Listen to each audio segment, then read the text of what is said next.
बऱ्याचदा आयुष्याने आपल्यासाठी खूप मोठं काहीतरी ठरवून ठेवलेलं असतं. आपल्यासाठी एक मोठी संधी वाट पाहत असते, पण आपण त्या संधीपर्यंत पोहोचण्यापूर्वीच हार मानलेली असते. आणि म्हणूनच जेव्हा कधी आयुष्यामध्ये सोडून देण्याचा विचार येईल, त्यावेळेला नक्कीच एकदा थांबा आणि पुन्हा एकदा विचार करा. यासाठीच केला होता का हा सगळा अट्टहास? हॅलो वॉरियर्स, मी सुप्रिया आणि तुम्ही पाहत आहात वॉरियर ऑफिसर एज्युकेशनल चॅनल. फक्त लढण्याची नव्हे, जिंकण्याची तयारी.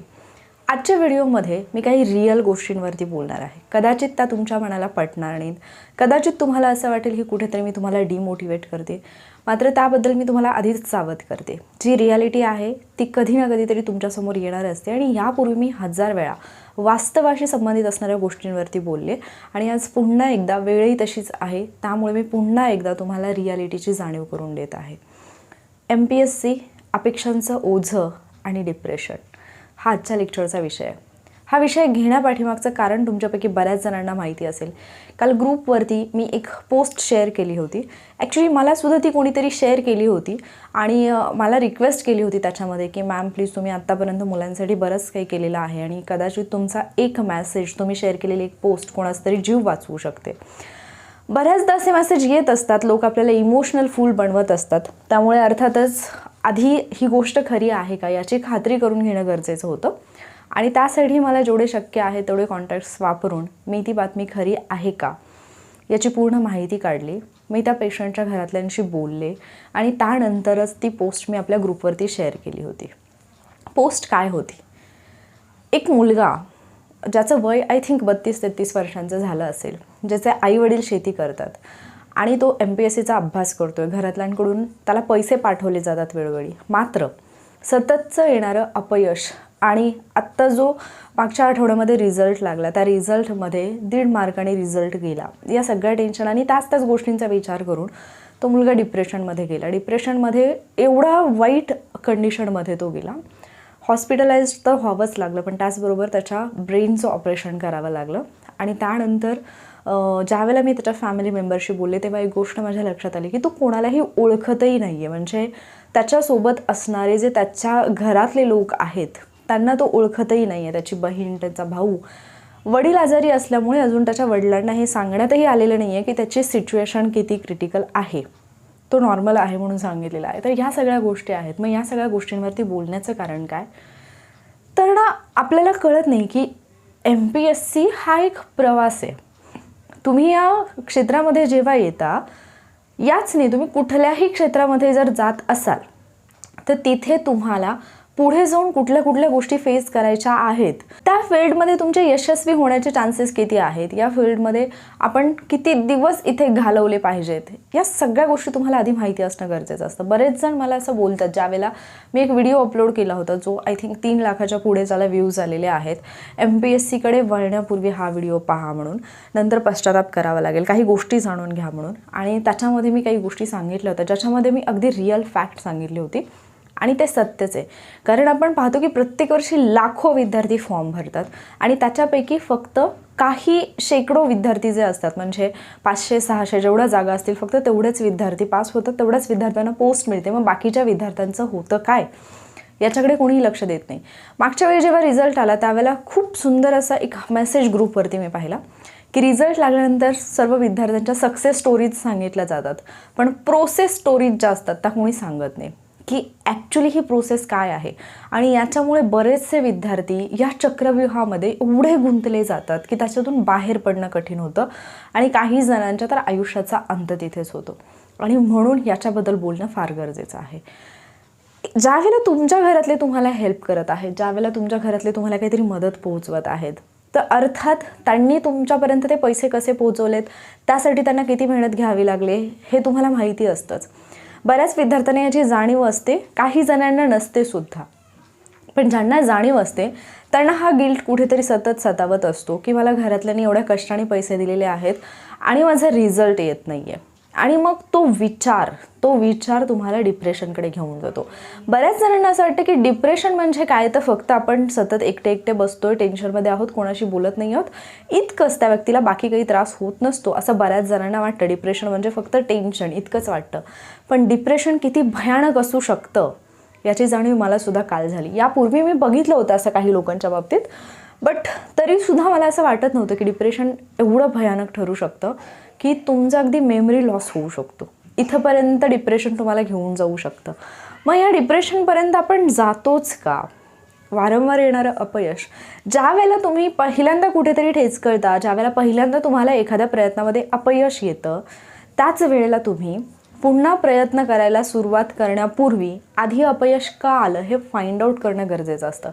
बऱ्याचदा आपल्याला आपल्या चुकाच लक्षात येत नाहीत आणि आपण त्याच चुका वारंवार करत राहतो आणि मग पुन्हा अपयश आणि एक स्टेज अशी येते की जेव्हा आपण या सगळ्या गोष्टींना वैतागतो आणि मग एकतर आपण आयुष्य संपवण्याचे विचार करतो किंवा मग असं काहीतरी होऊन बसतं की ज्याच्यातून पुन्हा बाहेर पडणं हे फार अवघड असतं. तुमच्यापैकी बऱ्याच जणांना कदाचित असं वाटतही असेल. म्हणजे ती एक स्टेज असते ज्यावेळेला आपल्याला असा विचार येतो की आता सगळं बस झालं, संपवून टाकायचं आहे. त्यावेळेला एक स्टेज अशी असते की तुमचा स्वतःवरचा ताबा पूर्ण सुटलेला असतो. पण त्यावेळेला तुम्हाला हे माहिती, म्हणजे या गोष्टीची जाणीव असणे तितकंच गरजेचं असतं की जर समजा तुम्ही असा काही प्रयत्न केलाच आत्महत्ये वगैरेचा आणि जर तुम्ही त्याच्यामध्ये सक्सेसफुल नाही झालात, तर तुम्हाला जो गिल्ट आत्ता खात असतो ना की माझ्या घरातल्यांना माझ्यामुळे एवढा त्रास सहन करावा लागतोय, तो त्रास कितीतरी पटीने वाढणार असतो आणि कितीतरी पटीने तुमच्या घरातल्यांना त्रास होणार असतो. त्यामुळे त्या फील्डकडे, म्हणजे ज्यावेळेला तुम्हाला मरणाचा विचार येतो त्यावेळेला त्याच्यामध्ये 100% सक्सेसफुल व्हायचंच हे ठरवून तुम्ही तिकडे जाता. तिथे जेवढी तुमची मरणाची इच्छा असते ना, तेवढीच इच्छा जर तुमची इकडे असेल तर कदाचित तुम्हाला यश मिळूनही जाईल. पण हे सत्य आहे. कुणी कितीही प्रयत्न केले, कुणी कितीही अभ्यास करत असला, प्रत्येक जण अभ्यास करतो, तरीसुद्धा हे सत्य आहे की किती लाखो विद्यार्थ्यांनी फॉर्म भरले तरी तेवढीच मुलं सिलेक्ट होणार आहेत जेवढ्या जागा आहेत. आणि तुमची लढाई त्या तेवढ्या जागांमध्ये बसण्यासाठी असली पाहिजे. आणि ज्या वेळेला तुम्ही या गोष्टीला सुरुवात करताय त्याच वेळेला तुम्ही सुरुवातीलाच ठरवलं पाहिजे की मला या प्रोसेससाठी किती वर्षांचा कालावधी द्यायचा आहे.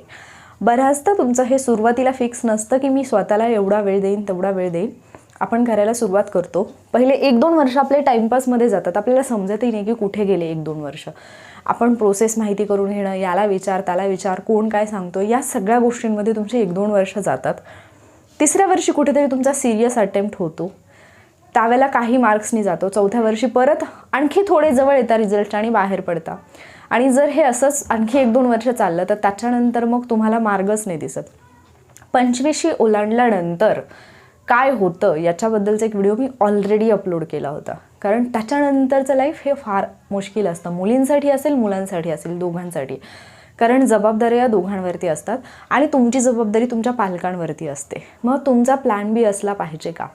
प्लॅन बी असावाच असं मी म्हणत नाही आहे, पण मी एवढं तुम्हाला नक्की सांगते की तुम्हाला कळलं पाहिजे की एखाद्या ठिकाणी तुम्हाला कधीपर्यंत थांबायचं आहे, कधीपर्यंत धडपड करायची. साधा विचार करा ना, जर समजा मी तुम्हाला असं म्हटलं की गव्हर्नमेंट जॉबमध्ये काही नाही ठेवलेलं, तुम्ही स्वतःचा एखादा बिझनेस करा, त्या बिझनेसमध्ये तुम्ही बरंच काही करू शकता, बरंच नाव कमवू शकता, पैसा कमवू शकता आणि चांगलं आयुष्य स्वतः जगू शकता, तुमच्या फॅमिलीला देऊ शकता. किती % लोक या गोष्टीला मान्य करतील?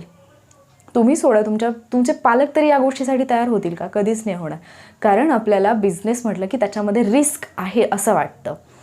ती रिस्क खूप असेल आणि मग त्या रिस्कचा विचार करून आपण तिकडे वळतच नाही. पण जेव्हा तुम्ही MPSC या फील्डमध्ये येण्याचा विचार करता, या परीक्षा देण्याचा विचार करता, त्यावेळेला या फील्डमधल्या रिस्कबद्दल तुम्ही थोडंही माहिती करून घेत नाही आणि इथेच तुम्ही चुकता. इथे आल्यानंतर काय काय रिस्क आहेत, अगदी छोट्या छोट्या गोष्टीपासून ते मोठ्या गोष्टीपर्यंत. म्हणजे अगदी छोटी गोष्ट जर म्हणायचं म्हटलं तर तुमच्यापैकी बरेच जण असे असतील ज्यांनी MPSCच्या अभ्यासाला सुरुवात करताना ज्यांना कोणीतरी असं सांगितलं असेल की तुम्हाला काय करावं लागेल, पुण्याला जावं लागेल किंवा मुंबईला किंवा कुठल्याही शहरात जावं लागेल. आणि जेव्हा तुम्ही सिटीमध्ये जाता, अगदी छोट्या छोट्या गोष्टी असतात ज्या तुम्हाला डिस्ट्रॅक्ट करतात. आणि ही सुद्धा एक रिस्कच असते. त्या डिस्ट्रॅक्शनपासून तुम्हाला स्वतःला सावरता येतं आहे का, तुम्हाला स्वतःवरती ताबा ठेवता येतो आहे का, ही सुद्धा रिस्कच असते ना एक. की मी तिथे गेल्यानंतर बाकीच्या गोष्टी पाहून मी डिस्ट्रॅक्ट होईन का, मी कुठे वेगळ्याच मार्गाने भरकटत जाईन का, ही सुद्धा रिस्कच असते. एखादी पोस्ट मला मिळेल का? तुम्हाला जर तुमच्या कामावरती कॉन्सन्ट्रेट करता येत नसेल, कित्येक विद्यार्थी गावाकडे राहून सुद्धा पास होतात. आणि जनरली आपलं चॅनल पाहणारे तर मोस्टली विद्यार्थी जे आहेत ते ग्रामीण भागातलेच आहेत. कितीतरी विद्यार्थी असेही पास होतात की ज्यांनी कधी कुठे क्लास नाही केलेला. आपल्याला एक असतं ना की नाही, एखादा मोठा नामवंत क्लास आहे आणि करायचा. कुठल्याही क्लासवाल्याला तुमचं नुकसान व्हावं असं कधीच वाटत नसतं.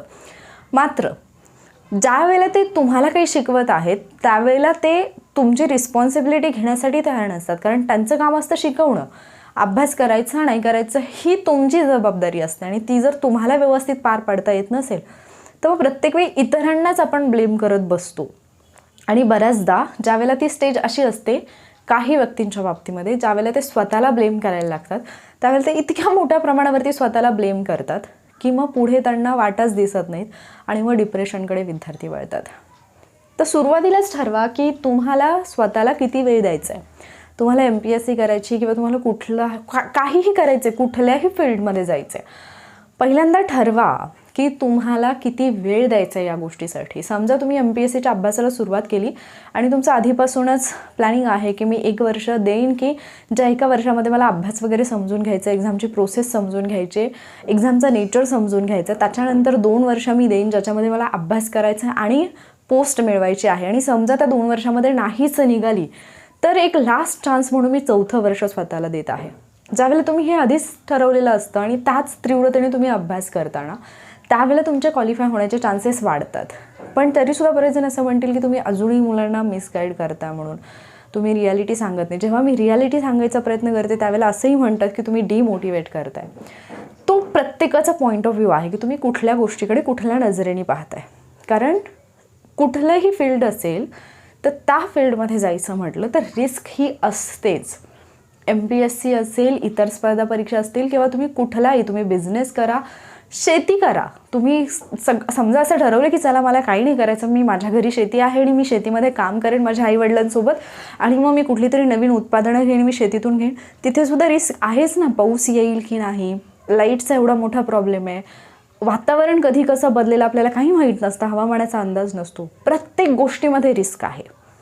फरक इतकाच असतो तुम्ही किती डेडिकेशननी करताय, तुम्ही स्वतःचं किती % देताय. त्याच्यामध्ये नंतर मग काही पार्ट हा लकचा असतो, नशिबाचा असतो, पण नशीबसुद्धा त्यांचीच मदत करतं जे स्वतःची मदत करतात.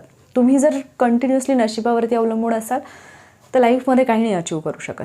आणि बरेचसे विद्यार्थी मी असे पाहिलेत की ज्यांना असं वाटतं की मी इतरांना फसवत आहे, पण ते नक्की कोणाची फसवणूक करतात हे त्यांनाच नाही कळत. तुमच्या आईवडिलांनी तुम्हाला ज्या कामासाठी पाठवलेलं आहे तुम्ही तेच करत आहात का, जर तुम्ही बाहेर राहून अभ्यास करत असाल. मला एका मुलीने मेसेज केला आणि त्या मेसेजमध्ये तिने मला असं लिहिलं होतं की मॅम प्लीज मला तुमची हेल्प हवी आणि प्लीज माझ्या मेसेजला रिप्लाय करा. त्यानंतर पुढे तिने असं लिहिलं होतं की मी सध्या घरी राहून अभ्यास करते आणि घरी माझा अभ्यास होतोसुद्धा, मात्र अलीकडचे काही दिवस झाला माझा अभ्यास नाही होत आहे. आणि मग मी इतरांना विचारलं तर ते मला सजेस्ट करत आहेत की तू लायब्ररी जॉईन कर, लायब्ररीमध्ये तुझा अभ्यास होईल. मॅम माझा अभ्यास घरी पण होतो, पण मागचे काही दिवस झाला मला जसा अभ्यास व्हायला पाहिजे, जेवढं म्हणजे त्याचा आउटपुट मला मिळायला पाहिजे तसं मिळत नाही आहे. मग मी लायब्ररी जॉईन करावी का?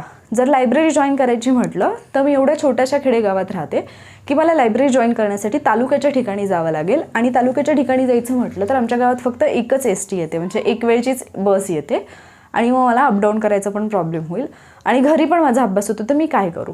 ज्यावेळेला मी हा मेसेज तुम्हाला सांगते ऑब्वियसली एका मोमेंटला तुमच्या लगेच म्हणजे हा डोक्यात विचार आला असेल की 4 वेळा सांगते की घरी अभ्यास होतो, मग कशाला विचारते की कुठे जाऊ म्हणून. सेम मलाही हाच प्रश्न पडला की ज्यावेळेला तुमच्या प्रश्नांमध्येच तुमची उत्तरं लपलेली असतात तेव्हा तुम्ही का समोरच्या व्यक्तीला विचारता. आणि असं नाही आहे, म्हणजे याच्यापूर्वीचे आपण हजारो उदाहरणं पाहिलेत मोठ्या मोठ्या लोकांचे.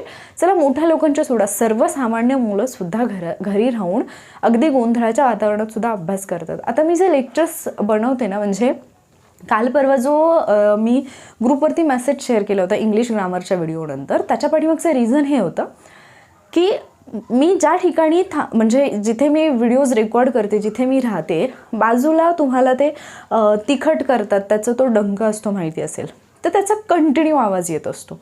त्याच्याच बरोबर विणा वगैरे जे बनवतात ते पण काम इथे बाजूला चालू असतं. सो ते ड्रिलिंग मशीन टाईप काहीतरी आहे एक, त्याचा आवाज सतत येत असतो, म्हणजे ते करवत जो असतो तो त्याचा आवाज कंटिन्युअसली येत असतो. आजूबाजूला लहान मुलं आहेत, ते जर खेळायला लागले, किंचाळायला लागले, तर खूप मोठ्या मोठ्याने त्यांचे आवाज येत असतात. बाकीचे जे आजूबाजूला राहणारे लोक आहेत त्यांची एजा असते, त्यांच्या गप्पा असतात, आणि याच्यातून वेळ काढून मला शांत वेळेमध्ये लेक्चर बनवायचं असतं. आणि असा वेळ माझ्याकडे एक तर पहाटे असतो किंवा रात्री उशिरा असतो, आणि या वेळेला जर लेक्चर रेकॉर्ड करायचं म्हटलं तर मला त्यानुसार माझं टाईम टेबल सगळं मॅनेज करावं लागतं. पण तो मला व्हिडिओ करायचा असतो, तुमच्यापर्यंत घेऊन यायचा असतो. इव्हन आता जे काही मी चॅलेंज घेऊन येणार आहे त्याच्यासाठीचे जे व्हिडिओज रेकॉर्ड करायचे आहेत त्यासाठी पण मला 30 मेहनत घ्यावी लागते. प्रश्न येतो तुमच्या डेडिकेशनचा. हल्ली मला एवढे पालक भेटायला लागलेत ना, म्हणजे खरं मला वैताग यायला लागले लोकांना सांगता सांगता. कारण मुलांचे पण रिप्लाय असे असतात, मुलं पण असे बोलतात ना की समजतच नाही, म्हणजे त्यांना एक्झॅक्टली काय हवं आहे याबाबत तेही कन्फ्यूज असतात, त्यांच्याहून त्यांचे पालक कन्फ्यूज असतात. आणि याच्यामध्ये ना आउटपुट काहीच नाही मिळत, फक्त नुकसान होत जातं. फक्त पालकांच्या अपेक्षा असतात, मुलांचे काही स्वप्न असतात, मुलांना वेगळंच काहीतरी करायचं असतं, पालकांना त्यांनी वेगळंच काहीतरी करावं असं वाटत असतं. बऱ्याचदा पैसा भरपूर असतो, पण तो कशा पद्धतीने मुलांच्या शिक्षणावरती इन्व्हेस्ट करायचा हे पालकांना नाही समजत. हां, म्हणजे मी असं म्हणत नाही की ते चुकीचे असतात, ते त्यांच्या ठिकाणी ॲज अ पॅरेंट म्हणून बरोबर असतात. पण जी बाकीची सिच्युएशन आहे ना ती समजून घ्यायला कोणी तयार नसतं. आत्ता जे काही चालू आहे आजूबाजूला या गोष्टींचा अभ्यास करायला कोणी तयार नसतं. फार क्वचित पालक असे असतात जे या सगळ्या गोष्टींचा विचार करतात. आणि आपल्यासारखे म्हणजे माझ्यासारखे विद्यार्थी तर ज्यांचे आईवडील शेती करतात, ज्यांचे आईवडील फारसे शिकलेले नसतात, त्यांच्या बाबतीत असला काही प्रश्नच नसतो. त्यांना फक्त इतकं माहिती असतं माझा मुलगा किंवा माझी मुलगी शिकते, त्यांना पैशाची गरज आहे आणि ते मला कुठून तरी ॲडजस्ट करून द्यायचे. त्यावेळेला मुलांची जबाबदारी वाढते की आपण कशा पद्धतीने अभ्यास केला पाहिजे. पण जर समजा त्याच्यातून चुकून तुम्हाला अपयश येतच असेल तर तुमच्या जवळच्या व्यक्तींशी ते बोलून टाका. तुम्हाला जे काही वाटते ते बोलून टाका आणि त्याच्यातून मार्ग काढण्याचा प्रयत्न करा. जर तुम्ही ते ओझं फक्त डोक्यावरती घेऊन जगत राहिलात, स्वतःकडूनच स्वतःच्या असणाऱ्या अपेक्षा, तर याच्यातून शेवटी काय होणार आहे म्हणजे जस्ट इमॅजिन करा, एक मुलगा ज्याची ऑलरेडी परिस्थिती गरीब आहे, त्यांना शिक्षणासाठी आईवडील पैसे देत आहेत, याला यश मिळत नाही म्हणून तो ऑलरेडी डिप्रेशनमध्ये गेला आहे. त्याच्या पुढच्या स्टेजला तो हॉस्पिटलाइज्ड होतो आणि त्याच्यानंतर त्याच्या इलाजासाठी पैसे नाही आहेत आणि आपल्याला इतर विद्यार्थ्यांकडून मदत मागावी लागते. खरं तर तुम्हा सगळ्यांना सुरुवातीलाच व्हिडिओच्या मला थँक्यू म्हणायचं होतं, पण मी फ्लोमध्ये बाकीचं बोलत बसले. म्हणजे मी एक मेसेज केला आणि तुमच्यापैकी बऱ्याच जणांनी मदत केली. ॲक्च्युली तो मेसेज टाकताना कुठेतरी मलाही असं वाटत होतं की ज्या मुलांना मी ही हेल्प करा म्हणून सांगत आहे ते विद्यार्थीसुद्धा त्याच सिच्युएशनमधून जात आहेत ज्या सिच्युएशनमधून तो मुलगा गेलेला आहे. कारण तुम्ही सगळे जे पण विद्यार्थी म्हणजे मोस्ट ऑफ द वॉरियर्स जे पण आपल्या चॅनलवरती आहेत तर ते अशाच बॅकग्राऊंडमधून येतात, अशाच फॅमिलीजमधून येतात ज्यांची आर्थिक परिस्थिती तेवढी चांगली नाही आहे. स्टील तुमच्यापैकी बऱ्याच लोकांनी हेल्प केली आणि कुठेतरी असं वाटलं की हां, म्हणजे आपण एक मेसेज टाकला आणि मुलांनी मदत केली म्हणजे तुम्हाला तुमच्यातला माणूस अजून जिवंत आहे. पण त्याचबरोबर एक गोष्ट तुमच्या हेही लक्षात आली पाहिजे की मला त्या स्टेजपर्यंत पोहोचायचं नाही आहे. परवा ग्रुपवरती कुठल्या तरी एका मुलीने मेसेज केला की मला मरावंसं वाटतं, माझं आयुष्य संपवंसं वाटतं आणि पटापट सगळ्या विद्यार्थ्यांनी तिला लगेच रिप्लाय द्यायला सुरुवात केली. मी तिला पर्सनली मेसेज करून पण विचारलं की नक्की काय प्रॉब्लेम आहे. एक 10 मिनिटानंतर ती मुलगी शांत झाली. त्यानंतर तिने सगळ्यांना थँक्यू म्हटलं. बऱ्याचदा हे जेन्युन असतं. मग बऱ्याचदा काही विद्यार्थी उगीच टाईमपास करायचा म्हणून सुद्धा हे सगळं करत असतात. सो आपला वेळ कुठे आणि किती घालवायचा, हां नक्कीच आपल्या एका मेसेजने कोणाचा जीव वाचत असेल तर आपण वाचवलं पाहिजे. पण मी कितीतरी वेळा व्हिडिओज अपलोड केलेले आहेत आणि मीच नाही कितीतरी असंख्य व्हिडिओज यूट्यूबवरती आहेत जे पाहिल्यानंतर तुम्हाला आयुष्याचा खरा अर्थ कळेल. कुठलीही एक परीक्षा किंवा कुठलंही एक फील्ड म्हणजे आयुष्य नसतं, ते आपल्या जगण्यासाठी एक साधन असतं आणि त्याला साधनाप्रमाणेच पहा. जोपर्यंत तुम्हाला ते मिळवायचे तोपर्यंत हां अगदी तुम्ही जीव तोडून लढा त्याच्यासाठी, याच्याबद्दल दुमत नाही आहे. पण त्या गोष्टीमध्ये एवढं स्वतःला हे करून देऊ नका की त्याच्यातून तुमच्या फॅमिली मेंबर्सला आणि तुम्हाला फक्त त्रासच होईल आणि तुमचे प्रॉब्लेम्स वाढत जातील. असं कुठलं पाऊल उचलू नका. खूप काही बोलायचं आहे, व्हिडिओ लेंदी होत चालला आणि तो मला अजिबात लेंदी करायचा नाही आहे. फक्त एवढंच सांगायचं होतं आजच्या व्हिडिओमधून, ज्यावेळेला पण या स्टेजला याल की नाही होते सण त्यावेळेला म्हणजे बोलून मोकळे व्हा, व्यक्त व्हा. ते मनात साचवून एवढा त्याचा अतिरेक होऊ देऊ नका की तुमच्या भावना तुमच्यावरती अशा प्रकारे हावी होतील की तुम्ही स्वतःचीच मदत नाही करू शकणार. आणि दुसरी गोष्ट, स्वतःला एक डेडलाईन द्या की या टायमिंगपर्यंत एवढ्या वर्षामध्ये जर मला पोस्ट मिळाली तर ठीक, अदरवाईज माझा प्लॅन बी काय असेल, मी दुसरं काय करणार आहे हे स्वतःला माहिती असलं पाहिजे. बरेच विद्यार्थी मी पाहिलेत पुण्याला 7-8 वर्ष राहिलेत, तयारी केली, खूप सगळ्या मेन्स दिल्या, काहीच नाही झालं आणि आता म्हणजे बरेचसे माझ्या ओळखीचे आहेत असे की ज्यांनी कपड्याचं दुकान टाकलेलं आहे, कुणी शूजचं दुकान टाकलेलं आहे, कोणाचं म्हणजे प्रत्येकाने आपला आपला व्यवसाय सुरू केला आणि ते खूप खुश आहेत. त्यांना कुठे असा गिल्ट पण नाही आहे की हां चला, हां कधी कधी असं वाटतं की अरे मी एवढं ट्राय केलं आणि नाही झालं. पण बऱ्याचदा लाईफमध्ये मूव्ह ऑन करणं पण गरजेचं असतं आणि ते योग्य वेळी तुम्हाला जमलं पाहिजे. जर तुम्ही आयुष्यातल्या 40व्या वर्षापर्यंत तुम्ही फक्त परीक्षाच देत आहात, तर सरासरी आयुष्य आजच्या माणसाला मिळाले किती? 50 ते 60 वर्ष. 60 वर्षापेक्षा जास्त जगणारी क्वचित माणसं आपल्याला पाहायला मिळतात, आपल्या पिढीतली तरी किमान. आणि मग त्याच्यामधलं निम्म्यापेक्षाही जास्त आयुष्य तुम्ही एकाच गोष्टीत धडपडण्यात घालवलं. जिद्द असावी, ती मिळवण्यासाठी धडपडही असावी, पण कुठे थांबायचं हेही कळलं पाहिजे. अदरवाईज मी तर असं म्हणेन की चला की तुम्ही दुसरं काहीतरी करत असाल, तुम्हाला हे करायचंच आहे, तर दुसरं काहीतरी करत करत करा. बऱ्याचदा मी अशीही मुलं पाहिलेत की जे कंटिन्यू फक्त अभ्यास करतात लायब्ररी वगैरे आणि त्यांना यशच नाही मिळत, आणि मग शेवटी घरातल्यांच्या कटकटीला कंटाळून ते कुठेतरी जॉब वगैरे करायला सुरुवात करतात आणि जॉब करत करत अभ्यास करतात आणि मग त्यांना पोस्ट मिळते. आणि हे होण्याचा धोका फार असतो. ज्यावेळेला तुम्ही फक्त आणि फक्त अभ्यासाला फुल टाईम देता ना, त्यावेळेला बऱ्याचदा आपल्याला असं वाटतं अरे 24 तास आहे, 24 तासातले मी 10 तास अभ्यास करणार आहे. तसं पण बऱ्याचदा त्या वेळेमध्ये आपला अभ्यास होतच नसतो. सो ज्यांच्यावरती जबाबदाऱ्या असतात ते चांगल्या पद्धतीने अभ्यास करतात, कारण त्यांना माहिती असतं की बाकीचे 10 तास देत आहेत, माझ्याकडे फक्त 4 तास आहेत आणि त्याच्यामध्ये मला ते कव्हर करायचं आहे. सो तुम्ही कुठल्या कॅटेगरीमध्ये येतात याचा तुम्ही विचार करा. दुसरं एक महत्त्वाचं सांगायचं होतं, इंग्लिश ग्रामरचे फ्री लेक्चर्स जे आहेत ते मी सुरू केलेले आहेत. वॉरियर सुप्रिया यूट्यूब चॅनलवरती इंग्लिश विथ वॉरियर सुप्रिया या प्लेलिस्टमध्ये तुम्हाला व्हिडिओज पाहायला मिळतील. प्रत्येक बुधवारी आणि शनिवारी व्हिडिओज मी अपलोड करत असते. त्याचबरोबर इंग्लिश वोकॅबलरीचे व्हिडिओजसुद्धा मी अपलोड करत आहे. अशी वोकॅबलरी जी आयोगाने यापूर्वी विचारलेली आहे, ज्या वोकॅबलरीचा तुम्हाला येणाऱ्या एक्झाम्समध्ये डेफिनेटली फायदा होणार आहे. तर ते व्हिडिओज पाहायला विसरू नका, ठीक आहे. आणि त्याचबरोबर वॉरियर ऑफिसरवरती सुद्धा काही नवीन उपक्रम 8 ऑक्टोबरच्या एक्झामच्या दृष्टीने, 5 नोव्हेंबरच्या एक्झामच्या दृष्टीने काही लेक्चर्स सुरू करण्याचा मी विचार करत आहे अभ्यासाशी संबंधित. तर डेफिनेटली त्याच्याबद्दल पण मी अनाऊन्स करेनच. म्हणजे ते पण फ्रीवाले लेक्चर्स जे असतील ते, जसं की इकडे इंग्लिश ग्रामर आहे तसंच इकडे काही सब्जेक्ट वाईज जे लेक्चर्स आहेत तर ते मी प्रोव्हाइड करण्याचा विचार करत आहे. पण अजून थोडा वेळ आहे, म्हणजे प्लॅनिंग आहे, आणि बाकीचे लेक्चर्स जे आहेत कोर्सचे ते मी रेकॉर्ड करत आहे, त्यामुळे तेवढासा वेळ नाही आहे. पण हां, एवढं सांगेन की ज्या कन्सेप्ट अवघड वाटतात त्या सोप्या करून शिकवण्याचा मी प्रयत्न करते. तुम्ही स्वतःचे किती % देता हे पण महत्त्वाचं आहे. तुम्ही तुमचा टाईम कसा इन्व्हेस्ट करता हे पण महत्त्वाचं आहे. तुम्ही फक्त असंच नाही आहे, म्हणजे अपयश ही एकमेव रिस्क नाही आहे MPSCमध्ये, खूप सगळ्या रिस्क आहेत आणि बाकीच्या ज्या गोष्टी आहेत ना त्याच तुम्हाला मोठ्या रिस्कमध्ये टाकत असतात.